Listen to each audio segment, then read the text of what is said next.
Coimbatore KG college of health science கல்லூரி மாணவ மாணவிகளின் முதலாம் ஆண்டிற்கான அறிமுக விழா நடைபெற்றது. Coimbatore KG college of health science கல்லூரியானது தமிழ்நாடு டாக்டர் எம்ஜிஆர் மருத்துவ பல்கலைக்கழகத்துடன் இணைக்கப்பட்டுள்ளது. பிஎஸ்ஜி ரேடியோகிராஃபி மற்றும் இமேஜிங் டெக்னாலஜி என்பது Coimbatore KG college of health science மூலம் வழங்கப்படும் ஒரு சார்பு சுகாதார அறிவியல் இளங்கலை படிப்பாகும். இத்தகைய படிப்பில் சேர்ந்த மாணவ மாணவிகளுக்கான 2024-2025 ஆண்டிற்கான அறிமுக விழா சரவணப்பட்டி பகுதியில் உள்ள கேஜி ஐஎஸ்எல் வளாகத்தில் நடைபெற்றது.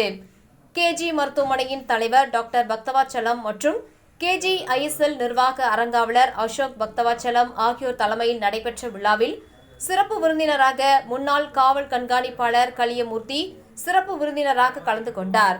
இந்த அறிமுக விழாவில் மாணவ மாணவிகள், ஆசிரியர்கள், பெற்றோர்கள் என பலரும் கலந்து கொண்டனர். முன்னதாக விழாவில் பேசிய முன்னாள் காவல் கண்காணிப்பாளர் கலியமூர்த்தி, படித்து முடித்து வேலைக்கு செல்லும் வரை மாணவ மாணவிகள் செல்போன் பயன்படுத்தும் போது பாதுகாப்பாகவும் தங்களது வாழ்க்கைக்கு தேவையான விஷயங்களை மட்டுமே செல்போன் வழியாக தேட வேண்டும். மேலும் ஃபேஸ்புக், இன்ஸ்டா, ட்விட்டர் போன்ற இணையதளங்கள் மூலம் காணும் விஷயங்களை தவிர்த்துவிட்டு பெற்றெடுத்த தாய் தந்தைகளுக்கு நன்றி கடனாக படித்து தங்களது வாழ்க்கை தரத்தையும் பொருளாதாரத்தையும் உயர்த்தும் வகையில் மாணவ மாணவிகள் இருக்க வேண்டும் என தெரிவித்தார்.